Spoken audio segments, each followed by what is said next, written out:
Welcome to Canada's Centre for Geography and Exploration. I'm Alexandra Pope. I'm the Editor-in-Chief of Canadian Geographic magazine, and I'm thrilled that you've decided to join us for tonight's very special Can Geo Talk with journalist David Geselbracht. I'd first like to acknowledge that we are gathered on the traditional unceded territory of the Algonquin peoples, who have been guardians of and in relationship with these lands for thousands of years. I'd like to further acknowledge that our work at the Society reaches across all of the distinct First Nations, Métis homelands, and Inuit Nunangat, and for this we are grateful. Now, if this is your first Can Geo Talk, Can Geo Talks is a free monthly lecture series with talks taking place from September to June, and it's all thanks to the support of our donors that we're able to bring you incredible, insightful speakers like David. So I'd like to extend my sincere thanks to those who have made a donation to the Society this evening. If you donated or you're able to, please be sure to grab your copy of our latest issue on the magazine rack outside in the hallway. It's got a beautiful excerpt from David's book, which he's going to be telling us all about tonight. Now, please make sure your phones are set to silent so that everyone can enjoy the presentation. And while you do that, I'll tell you a little bit about tonight's speaker. David Geselbracht is an environmental journalist and a lawyer.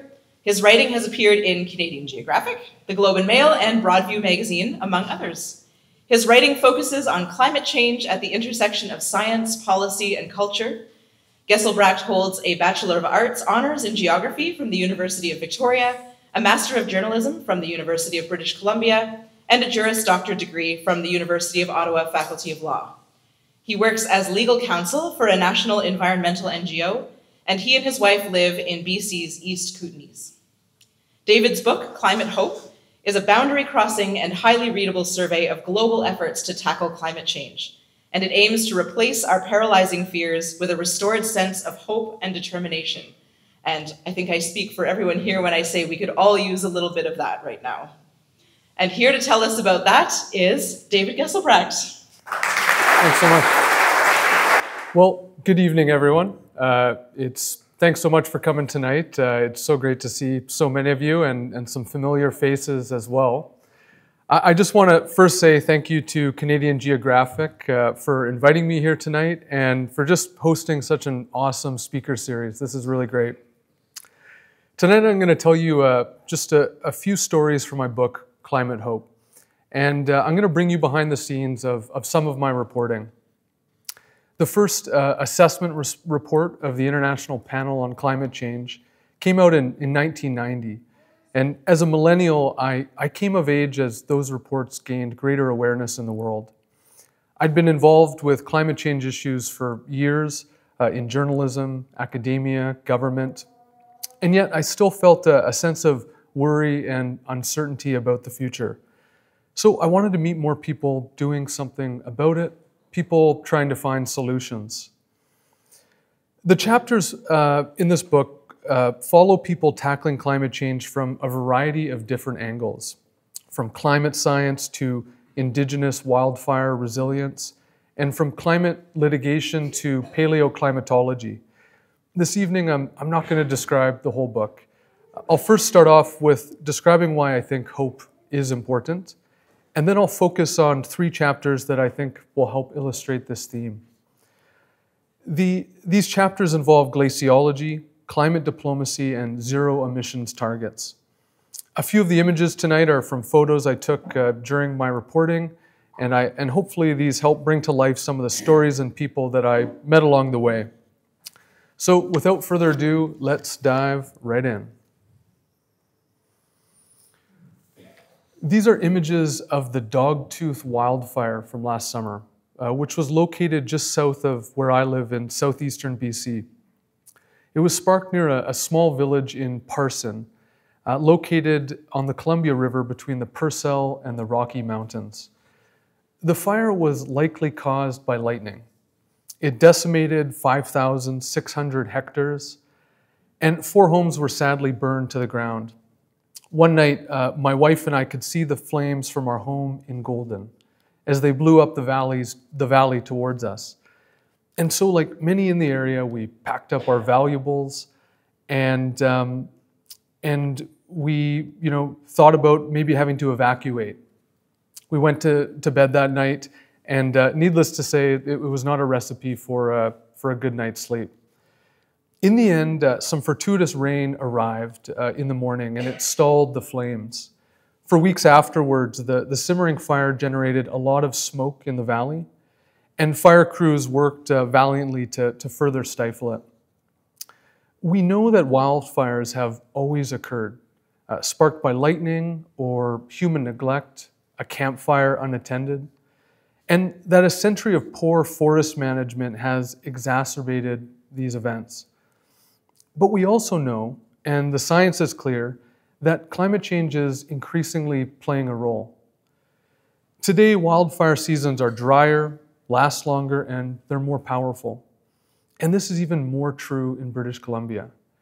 As the IPCC's latest 6th assessment report, Working Group 2, put it, climate change in Western North America has contributed to more extreme fire weather. In 2023, Canada had its worst wildfire season ever. It destroyed over 15 million hectares, an area larger than the size of England. This was more than double the previous record and almost 7 times more than the historical average. Climate change and the impact on wildfires is understandably scary. We might ask, how bad is it going to get? How many lives will be overturned? How much smoke will inundate our cities, like when Ottawa was swamped in smoke in the summer of 2023? Or images of New York that same year, where the skies were like a sepia apocalyptic hue. Wildfires are now a common symbol of global warming. But to extend the impacts of climate change further, equally as scary are thoughts of sea level rise, more precipitation bringing harsh flooding, and worsening heat in our towns and cities each summer. Today, we are at 1.2 degrees above the pre-industrial average, and climate change is, without a doubt, frightening. I know I've felt this fear and uncertainty at times, and I think it's a fear that's pervasive among many. Maybe you have felt it, or maybe your children or grandchildren have felt it.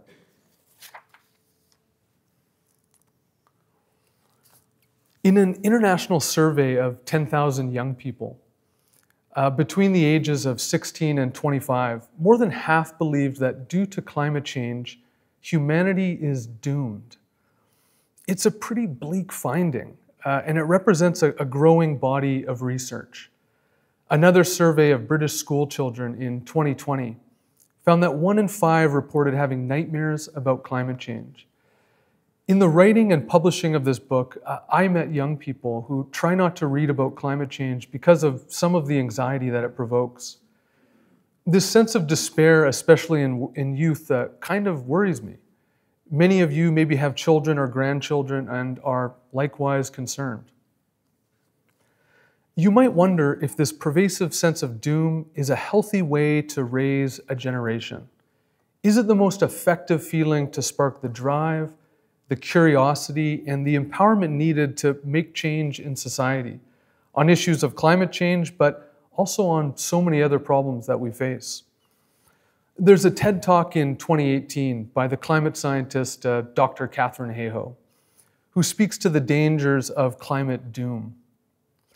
As she put it in that talk, and I quote, "Fear is not what is going to motivate us for the long-term, sustained change that we need to fix this thing." And in my book, I talked to Hayhoe about this, and she further emphasized this point. She described to me how fear is not what gives us hope, but rather, she told me, we know that what gives us hope is action, whether it's seeing others act, hearing about others acting, or acting ourselves. I like this explanation because it's rooted in agency. It implies that hope is not a passive desire, but is more aspirational. It's something to be realized through effort. And while I won't delve into it tonight, there's some good social science research on hope as a motivational source. In the 3 stories I'll go into now, I think you'll see some of this effort and action amongst individuals and organizations. And you might also see some of the hope and possibility that I believe their actions inspire. For our first story, I'm going to look at a glacier in British Columbia.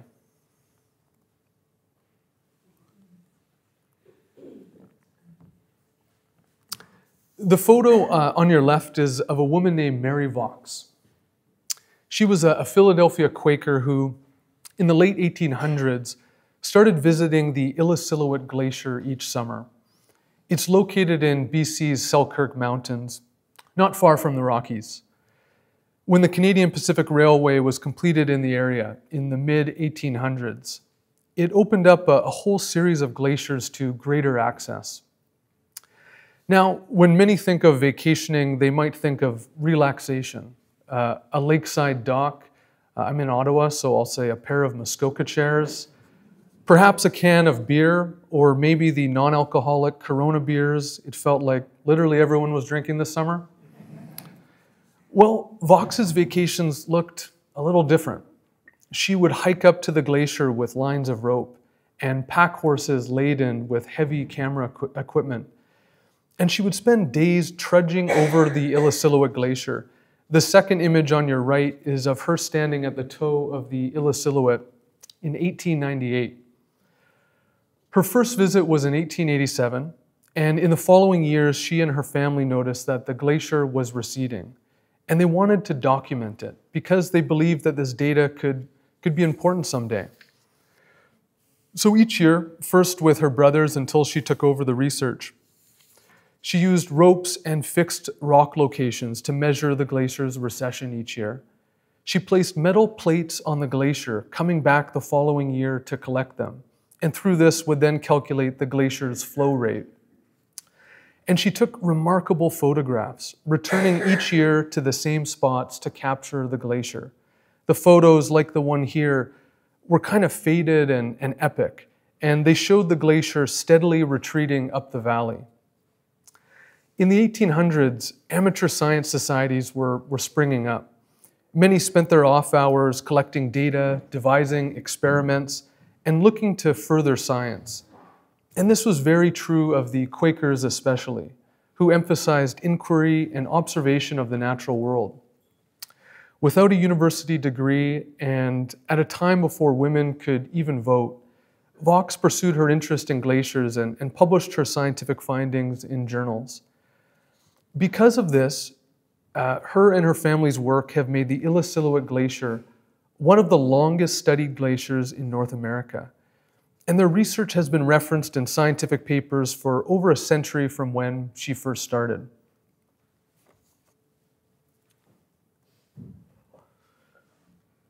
In the split screen here, you can see a photo from 1898 taken by the Vaux family. It's not clear which member took it.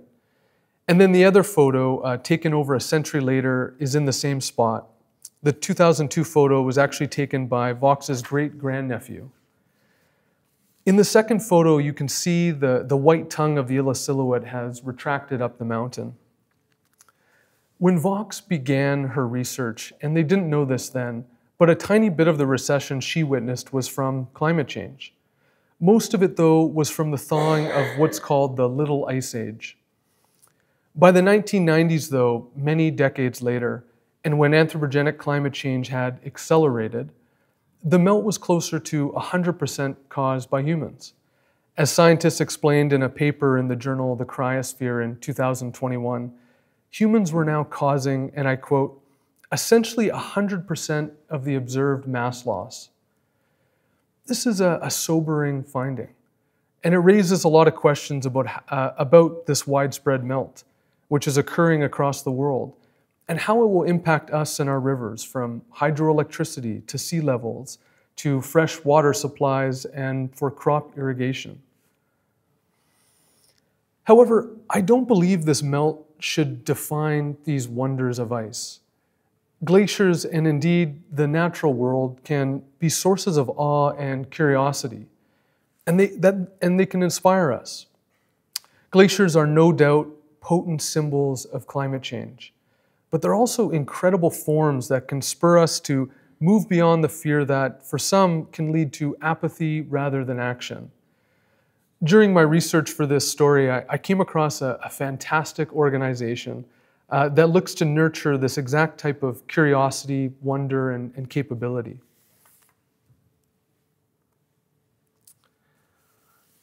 I was doing some research on Mary Vaux and the Illa silhouette, and I came across a scientific paper by a scientist named Jocelyn Hurose, pictured on your left here. Hurose had, over a decade ago, completed her master's thesis on the Illa silhouette glacier. She studied the glacier's meltwater contribution to the local river basin, and it was the type of study that would help more scientists better understand and model the area. The work was grueling, she said. She had to drill metal poles into the glacier at different altitudes in order to gauge its rise and fall each season. And to do this, she would ski up and down the glacier and sometimes would camp overnight on it. One summer, she said, she went up and down the glacier 30 times. Hurose was in awe of these frozen rivers of ice. They're intrinsically beautiful, she told me, adding that they have this power over people that you can't quite define. Hurose had also read the story of Mary Vaux, who over a century before had climbed over the same frozen surfaces, and Hurose was inspired by Vaux's work. She described Vaux as having a scientific and creative thought process, and that she was a female ahead of her time. In 2018, inspired by her own time on the Illa silhouette, Hurose co-founded Girls on Ice Canada with her friends Eleanor Bash, Alison Crisiatello, and Cecilia Mortensen. The organization takes girls on 12-day scientific expeditions onto the Illa silhouette.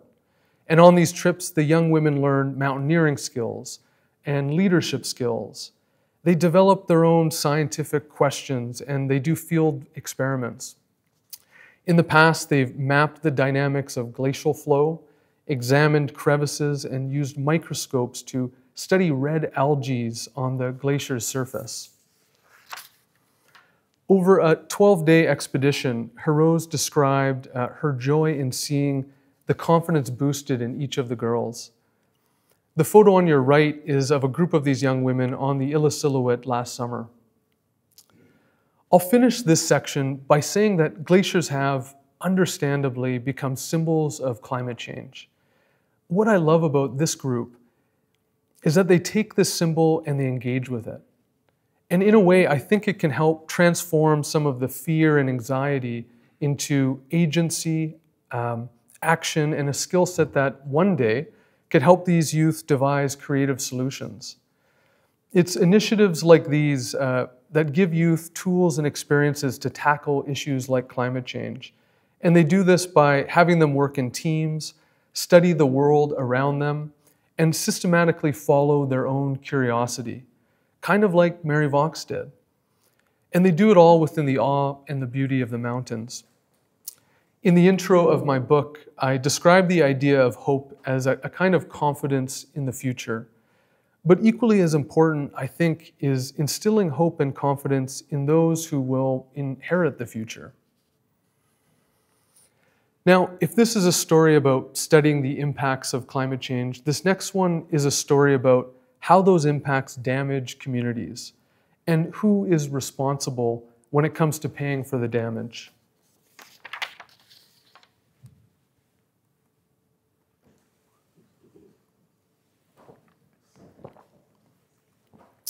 At this point, I'll take you to COP26, which was the 2021 UN Climate Summit in Glasgow, Scotland.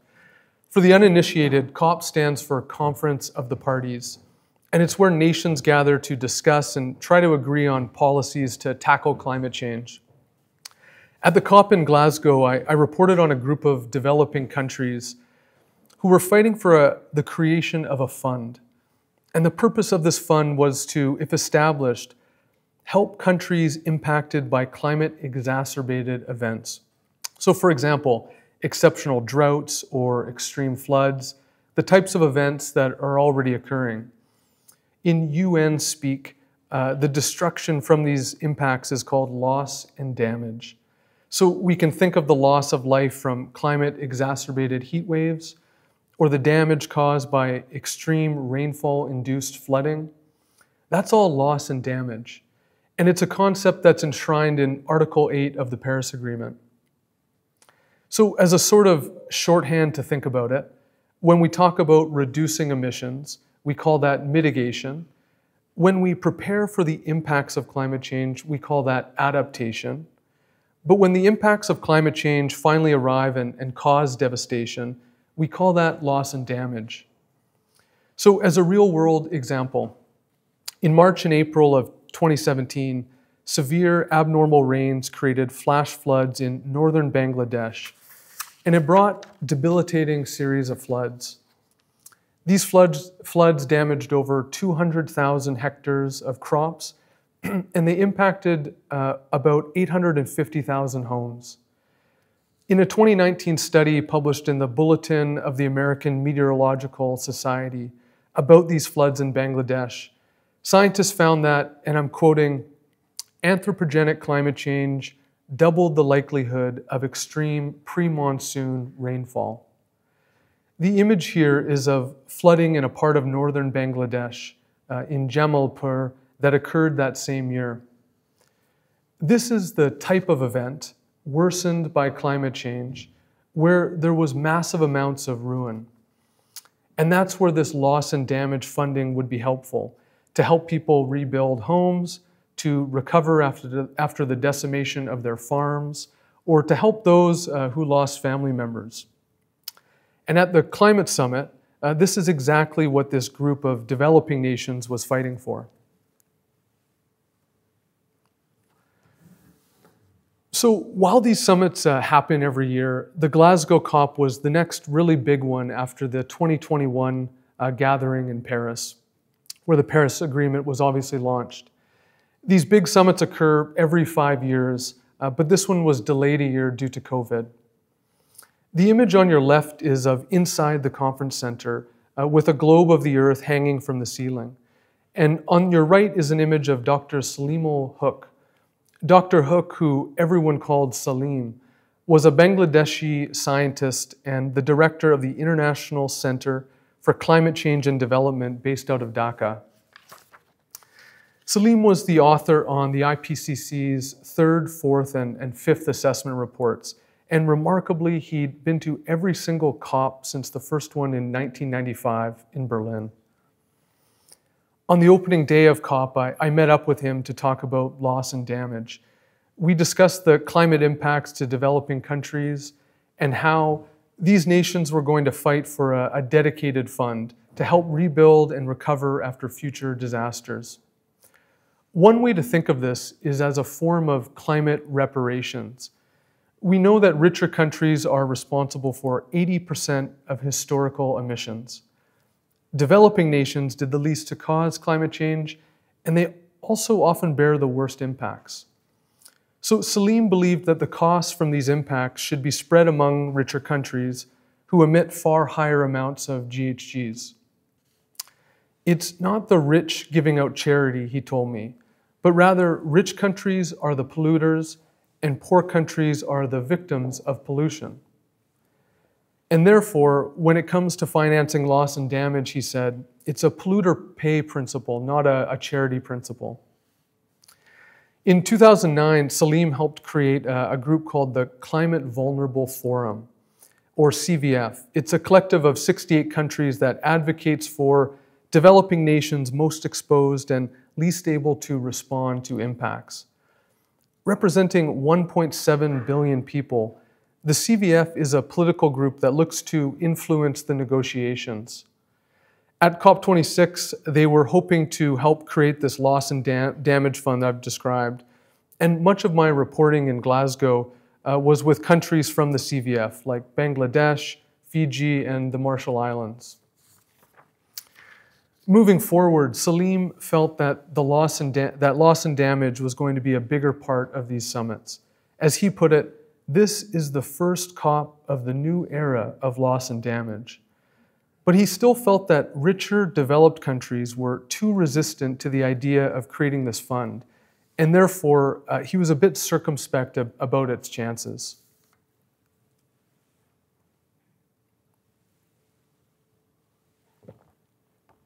This is a photo I took inside the CVF's meeting. At this one, members confirmed their policies for the conference, and this included their goal to establish the Fund for Loss and Damage, what some people called a finance facility. At some point in the middle of the meeting, John Kerry entered the room. The former U.S. presidential candidate was the U.S.'s special climate envoy for the conference. He'd come to the meeting with a message for CVF countries, and because I think it helps frame the issue well, I'll share a few parts of the message here. I know the anger that you feel and you should feel, he told them. Your lives are disrupted, your nations are at risk, and he added later, you pay the highest price in many cases. And as we know, just 20 economies equal about 80% of the emissions. So I will be very direct with you folks. Your complaint about what got us here is legitimate, but the future is going to be defined by what we choose to do. For me, this was kind of interesting. Kerry was outwardly acknowledging that developed countries were not only responsible for the largest amount of emissions, but he was also revealing a certain irony. And that's because the US and other rich countries didn't always come through and sometimes actively obstructed calls for more adaptation funding or technology transfers. Now, I think that Kerry has done some amazing work on climate change, but there's also no doubt that the US had been especially hostile to the concept of a loss and damage fund. I'll return to the fight for the loss and damage fund in a second here, and eventually what happened at COP26. But before I do, I want to take a quick detour to the protests outside of the COP. Because outside the gates of the conference, and over several days, there were some large, powerful protests. And it's here where this frustration about the lack of climate action was expressed on a massive scale. Salim put it best when he called these unofficial gatherings the People's COP.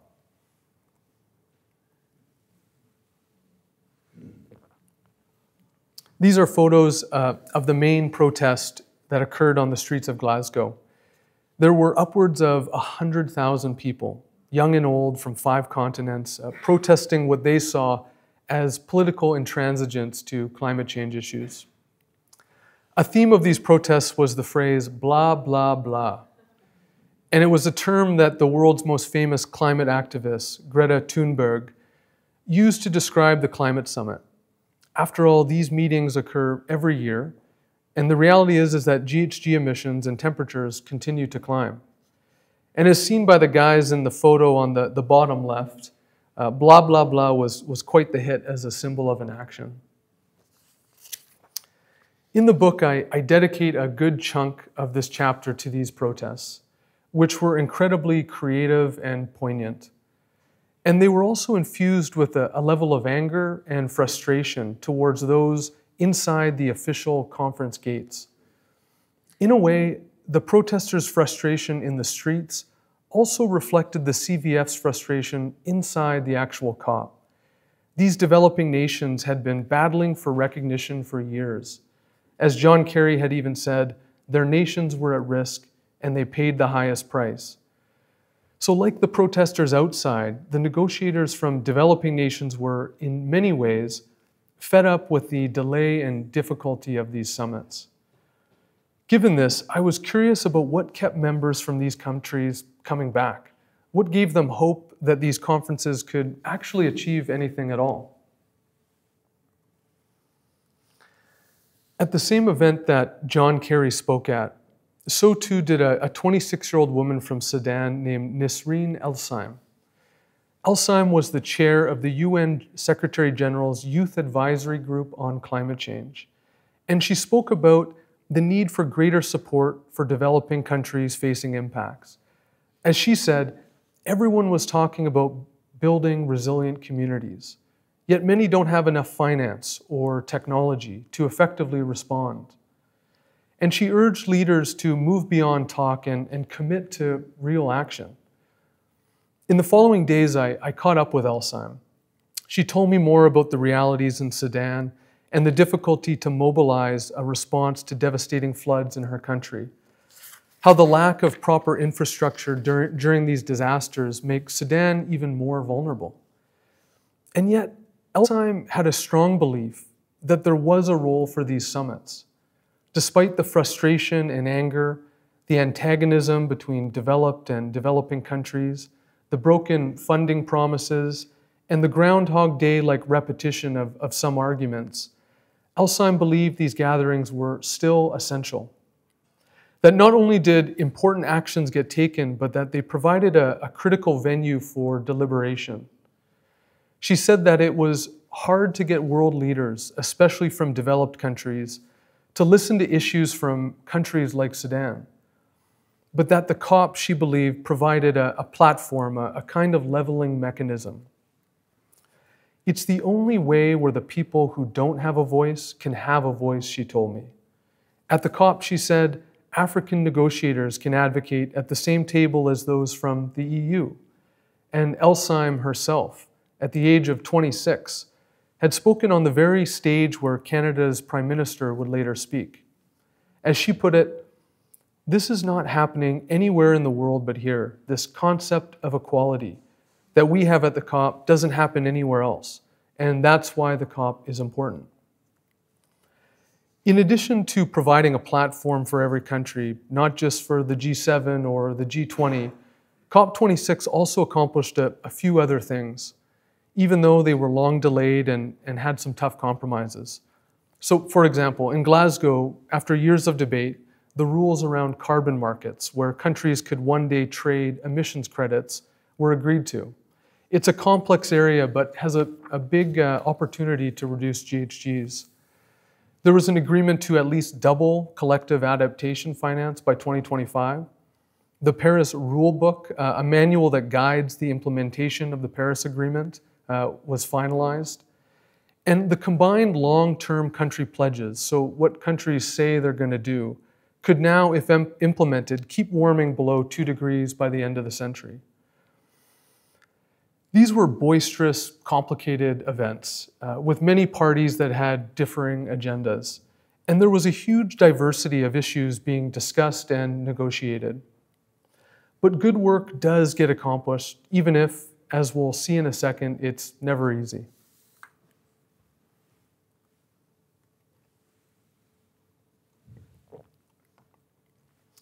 Because while the COP provided a platform for discussion, it doesn't always mean that there's going to be agreement.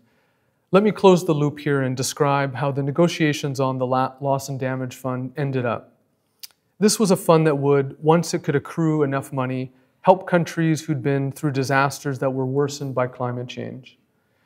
The negotiations went into overtime, at least a day after the summit ended.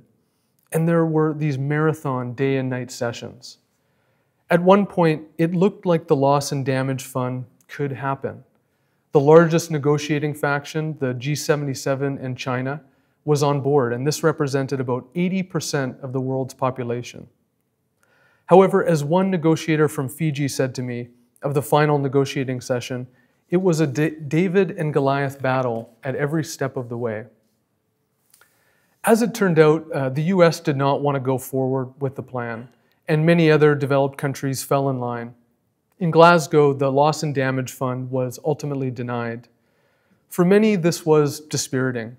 Despite the public acknowledgement from richer countries, when it came down to the closed-door negotiations, developing countries like those in the CVF faced major resistance.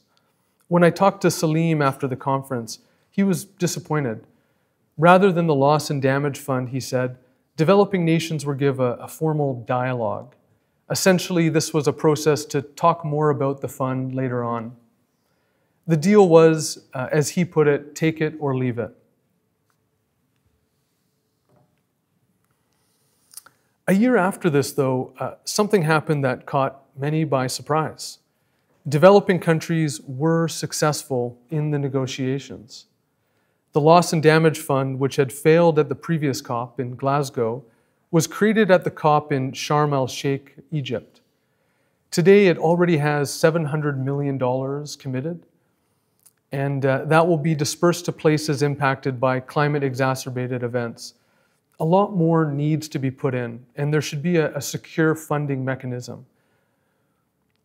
But beyond what is currently contributions, but it was ultimately a success. Salim sadly passed away a year after this, yet he was able to see a major goal of his come to fruition. In his obituary in the New York Times, the Times described him as perhaps the principal proponent of the idea that the developed world's GHGs disproportionately affected the climate of poorer nations, and that wealthy countries must pay for measures to curb or reverse these effects. After the success at Sharm el-Sheikh, and before he passed away, I was able to connect with Salim over the phone from his office in Dhaka, and he was pretty upbeat. As he put it, it was a major, major breakthrough. It was something that the vulnerable countries achieved against very big odds. And he added something else at the end. It was about the negotiations with the US and other countries, those who had tried to block the loss and damage fund. As Salim put it, we made them change their minds through arguments, through diplomacy, through appealing to their better senses, and also by playing a bit of hardball. Having discussed climate change impacts, the third and final story is about the reducing of emissions. So trying to find ways to prevent future warming altogether.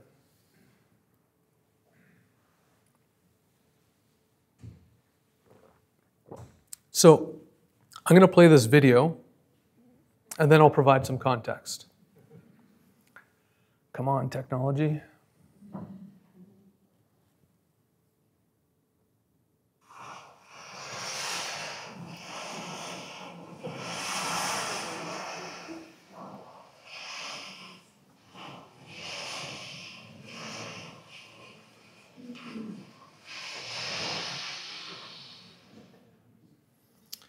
So I'm just going to get this out of the way. No one was harmed in the making of this video, even if it looks otherwise. So it's a video of me trying to ski down a faux ski hill on a green slope. And the slope is on top of a building in Copenhagen.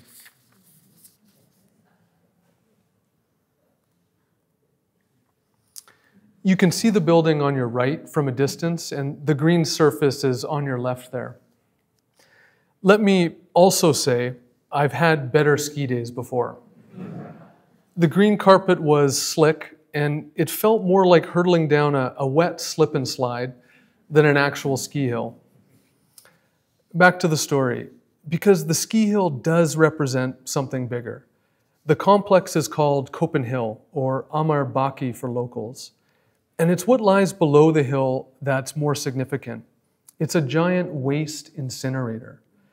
It was launched in 2017, and it produces both electricity and heat. After locals sort their waste for recycling, about 45% is diverted. The leftover garbage is collected and brought to Copen Hill.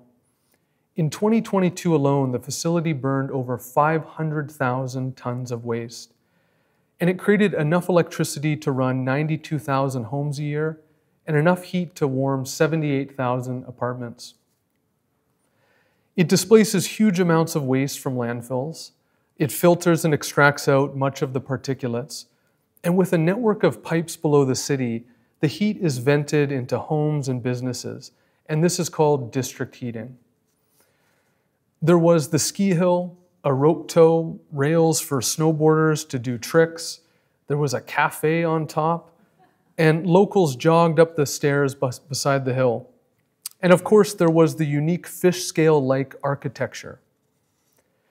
It was all part of a way to blend function and form, and critically, to get buy-in for this industrial project. After all, Copen Hill was only 2 kilometers away from the Queen's Palace. The city's incinerators were once run mostly by coal and other fossil fuels, and this was more polluting.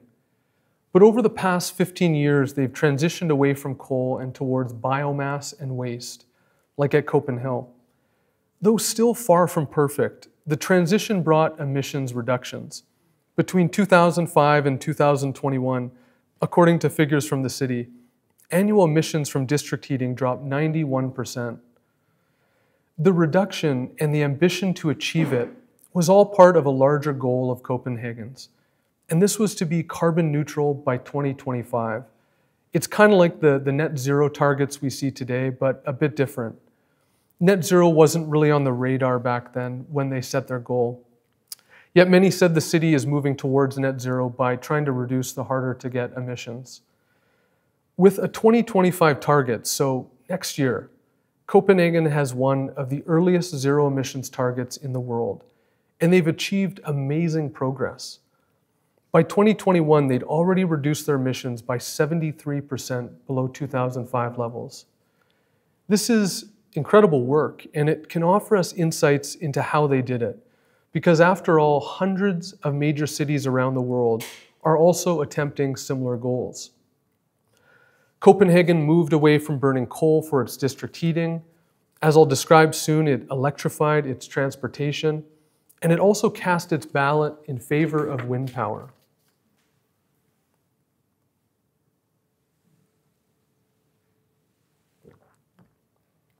It's hard to talk about Copenhagen or Denmark without describing wind energy. After the energy crises in the 1970s, when oil prices skyrocketed, Denmark began to invest in their own wind power industry, which at that point, it just didn't exist.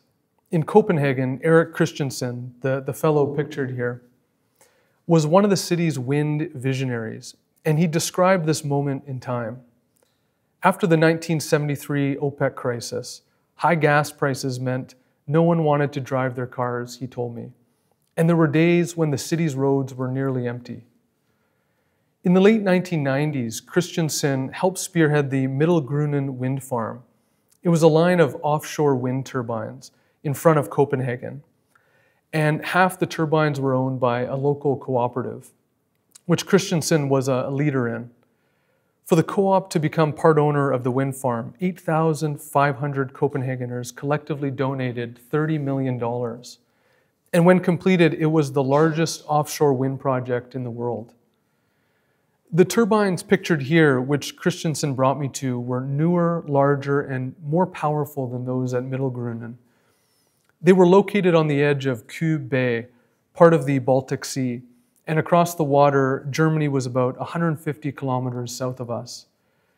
Completed in 2009, these were 3.6 megawatt turbines with tip-to-tip wingspan of 120 meters, and each could power 3,300 average European homes. Between 2010 and 2020, Copenhagen nearly quintupled the amount of its electricity from wind power, reducing a lot of emissions on the way. Now, Denmark is suited for wind power. It has a kind of geographic advantage. It has a flat geography, it's surrounded by ocean, and there are prevailing westerly winds that blow over the North Sea. But Denmark also made a decision to advance this technology. After the '73 oil crisis, the Danes secured their own national oil reserves. But as mentioned, they also started to invest heavily in wind technology. By 2023 alone, wind power represented well over 50% of the country's annual electricity. And there are days when it's jumped to 100%. Today, this small nation of 6 million now has a flourishing homegrown industry, and they export wind technologies and knowledge to the rest of the world. Given the high oil and gas prices in the 1970s, the country's wind industry was born out of necessity. And in some ways, it mirrored conversations that kept happening while I was in Denmark. I was there in January 2023, about 1 year after Russia launched its war of aggression in Ukraine.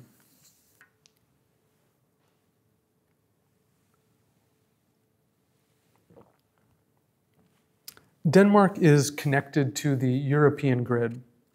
And when Russia reduced gas prices in Europe, electricity prices in Denmark shot through the roof, up 161%. And this was on the minds of many when I was there. One way that many were dealing with higher prices was by using a smartphone app. The app, seen in the photos here, was brought up in almost every single interview I conducted. The images here are of an app used by Niels Rosted, who was a senior staff member at Copen Hill. There are points in the day where, due to strong winds, the grid is less reliant on European imports. That's when electricity prices drop down.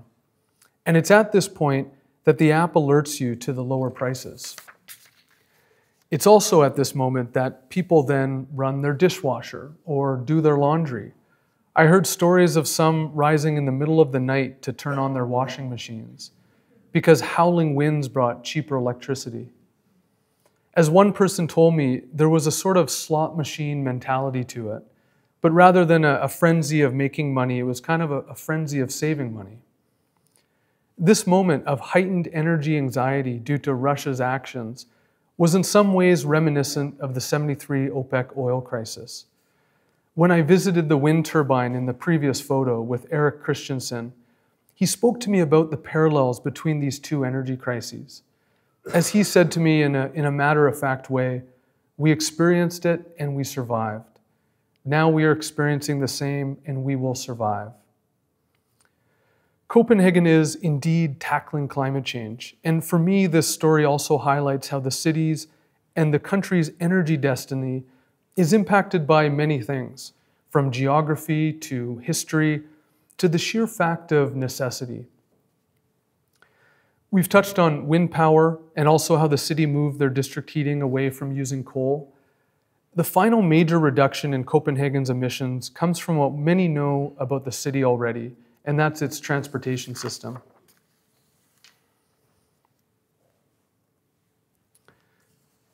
The left and middle images are of an electric ferry that I rode one day through Copenhagen's harbor. In the middle photo, in the distance, you can actually see Copen Hill through the window. The ferry is part of the city's plan to electrify their transport. They've electrified over 60% of their bus system and aim to be 90% emissions-free by next year. There are light rail and commuter trains and also 400 kilometers of bike lanes, all of which help them reduce their emissions. Amazingly, around 50% of residents bike to work or school. It's impressive what Copenhagen has accomplished with transportation. Yet having done so much, the city is finding the remaining emissions hard to reduce.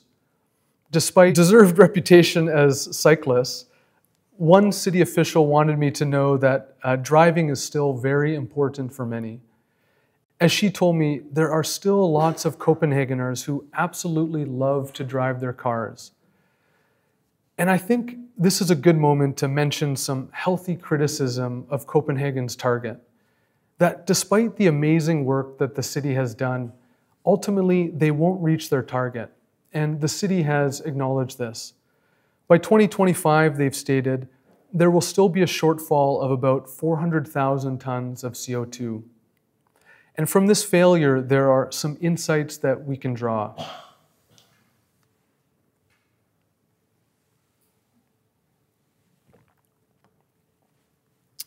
Before I arrived in the city, I read an article in The Conversation. It's kind of like an academic journalism website. The title was Net Zero, Copenhagen's Failure to Meet its 2025 Target Cast Doubt on Other Major Climate Plans. And it criticized the city's reliance on carbon capture and storage within their climate plan, and specifically how the city planned to use this technology to mop up its remaining emissions. In fact, carbon capture and storage, or CCS, was actually supposed to be used on Copen Hill, the incinerator that I had skied down.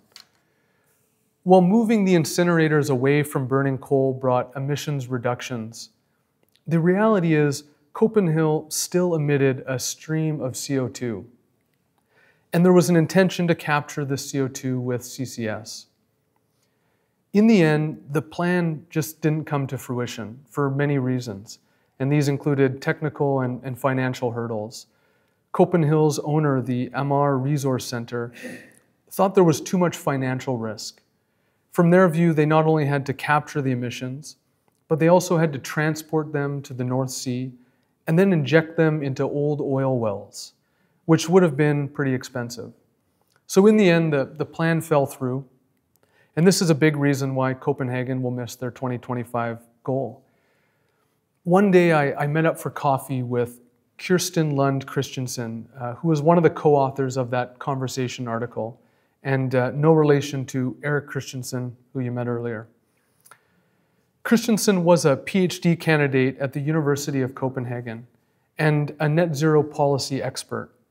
It was her view, she told me, that if a technology can't be deployed, say the tech isn't ready or the financials just aren't there, then it shouldn't be relied on when setting climate goals.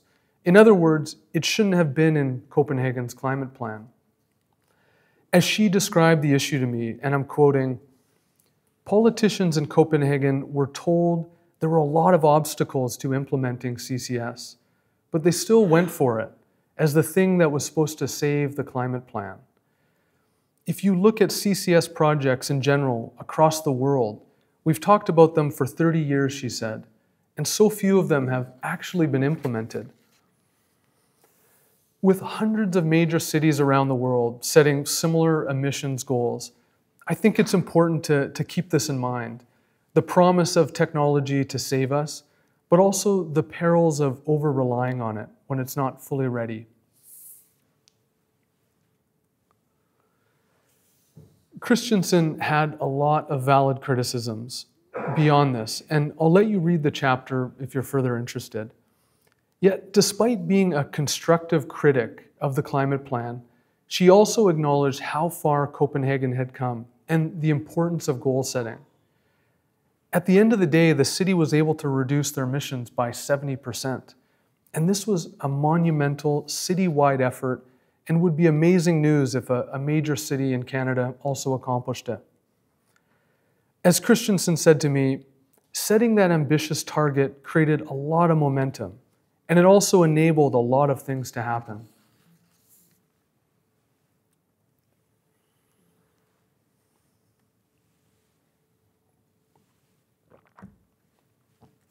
All right, this is the final slide of the night.